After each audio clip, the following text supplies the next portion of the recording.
In the years following 9/11, U.S. military forces were also deployed to Iraq. The campaign in Iraq was initially aimed at deposing Iraqi dictator Saddam Hussein, but U.S. forces quickly became engaged with fighting the terrorist group Al-Qaeda, and later the Islamic State, or ISIS. Jump forward with me to 2003, an invasion of Iraq. That invasion proves to be a controversial one, and as soon as Saddam Hussein is ousted, there's a wave of violence that hits American forces, and not long after that, American soldiers are facing acts of terrorism. Terrorists go to Iraq. We actually end up facing some of those same terrorists that we were facing in Al-Qaeda. Yeah, it's absolutely true. So, in the early phase, again, this is a successful military campaign in the beginning to displace Saddam and his government and his leaders, and that it's not a fight without casualties, and there's a lot of combat goes on to that, but it ultimately is a successful campaign. But what happened in the wake of that is that by removing the government and by removing all elements of the security forces in terms of that, there is a vacuum that is created. And in that vacuum gave rise to these Sunni extremists. And very quickly, elements linked to Al-Qaeda took advantage of that. And so by the late summer, early fall of 2003, we're already beginning to see these attacks that are taking place at an alarming rate now against Americans and other coalition partners here. Then we enter into a very significant campaign against all of them that persists for several years.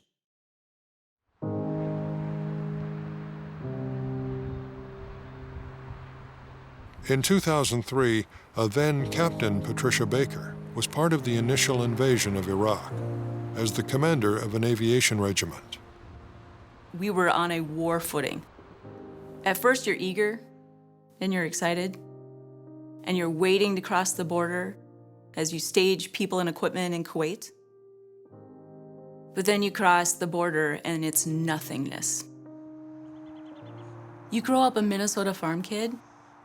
You're used to county roads and oak trees. You fly across the border from Kuwait into Iraq.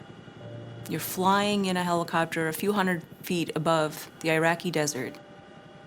And for hundreds of miles, there is nothing but Iraqi desert. Not a town, nothing. It's like the moon. It's like looking at a picture of the surface of the moon. We crossed the border and we were actually feeling a little bit cavalier. We thought there'd be more of a fight. We thought there would be more fight in the war zone that we'd just entered.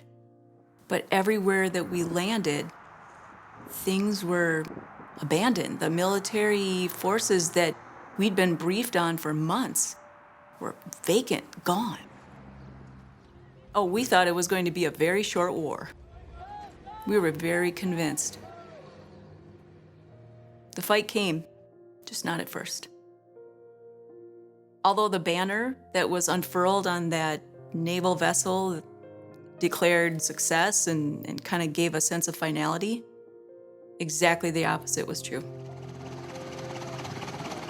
Violence against U.S. forces increased as Iraqi militants aligned with the terrorist group Al-Qaeda, leading to years of attacks and suicide bombings. Now we were in a war fight.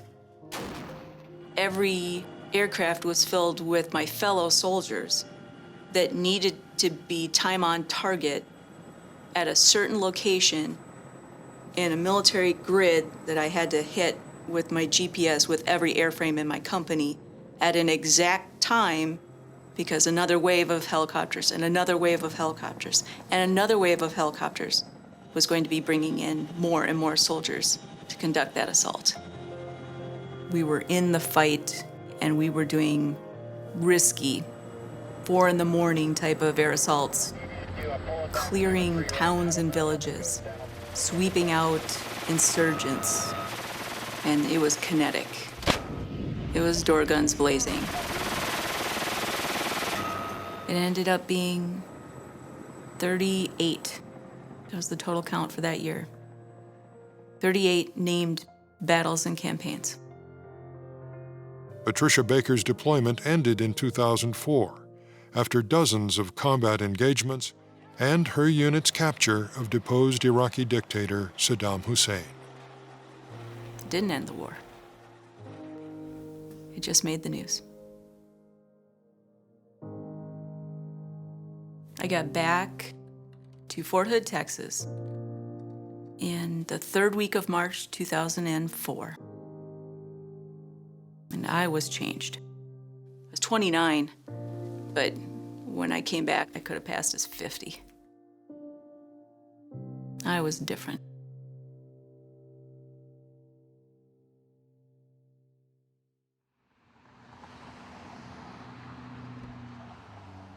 Eric Kerska served in the Minnesota National Guard's 1st Brigade Combat Team and was deployed to Iraq multiple times. We ended up being, by everything I've ever read, we were the longest continuous brigade in Iraq of the entire war. Those are three total years of my life, if you add all the weeks and months up. Saying goodbye to your family is never easy for anybody, and I got to do that a few times.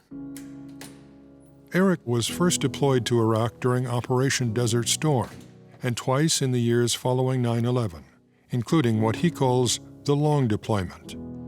I was there for Iraq #1 also.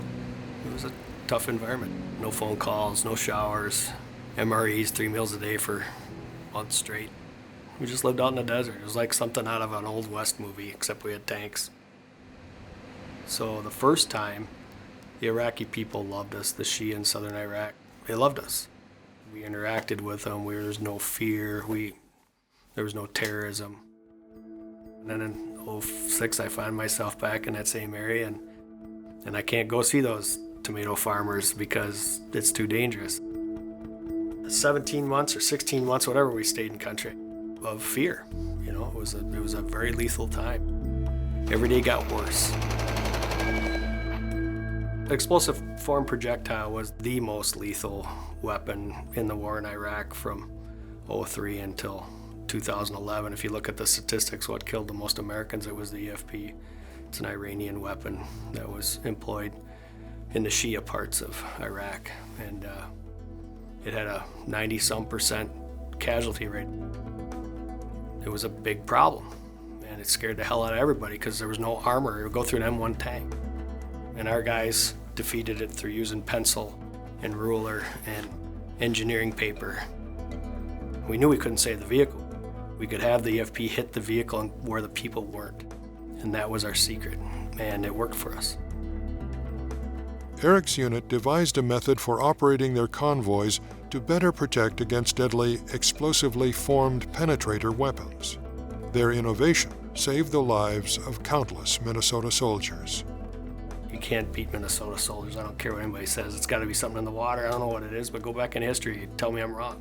I mean, there's something special about this place, and we had the best of the best, and so we set out to bring everybody home, and we did.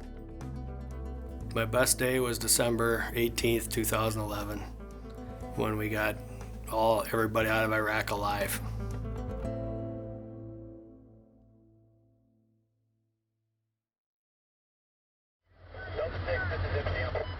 Terrorist attacks on U.S. forces in Iraq continued for years and evolved over time.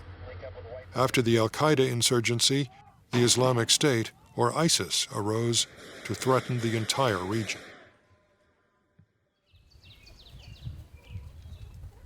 Paul Braun served with the Minnesota National Guard in Iraq. During his time in country, Paul's unit was assigned an Iraqi interpreter nicknamed Philip Morris, due to the cigarettes he smoked. You always had a standoffishness with the interpreters for the fact that even though you can begin to trust them, if an interpreter's family is kidnapped, then they say, we will kill your family if you don't try and harm soldiers. On this particular tour, we had an interpreter that was assigned to us who ended up working for the militia. So we needed to have another interpreter, and they came up and said, we're going to give you this guy. What did you think of Paul when you met him? He scared everyone at the base, all the local nationals. He has a unique hairstyle, mohawk.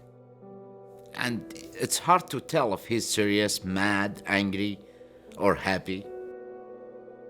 When we first started working with Philip, we started to become pretty good friends. And even though he's an Iraqi who we're still at war with, he was someone that was working with us. And we always had to have that terp duty mentality. What if somebody kidnapped his family? What if he tried to turn on us? But there was just something about him. After a while, me working with Paul and Minnesota National Guard, the MPs, we got like really close to each other. I knew he's a good guy. I don't know how, it's hard to explain it. There is some feelings it's hard to explain. But you have this feeling, this guy or this person, you related to him somehow. He literally became one of us. There was nothing different between him and any of the other service members that we were with. We became that close as a brotherhood. Iraqi insurgents targeted interpreters who worked with Allied forces, and threats to Philip's life increased over time. At this point of the war in 2009, the British and the American forces had a bit of a disagreement in our leadership between Blair and Obama. Pretty much overnight, the British said, we're done, we're not coming back anymore. And all of a sudden, the British, they decide to leave behind all the translators. One day, they brought like 17 or 18 dead body from interpreters. And I was the interpreter for Paul with the families who brought the dead bodies to the military base. So am I gonna be like this one day or not? And which was like so scary, you don't know what's your future. As his tour ended, Paul resolved to bring Philip and his family to Minnesota. When I got back to the United States, Philip did everything he could for me to return home to my family. I wanted to make sure that he would be able to make it here safely with his. We are lucky because we taste the bad life and now we tasting the great life. America, it's a great country. But the country, it's not just land and sky. The country is land, sky, and people. People make it great. You know, it's great to wake up in the morning without any fears. Honest to God, every single day, it's a gift from my God.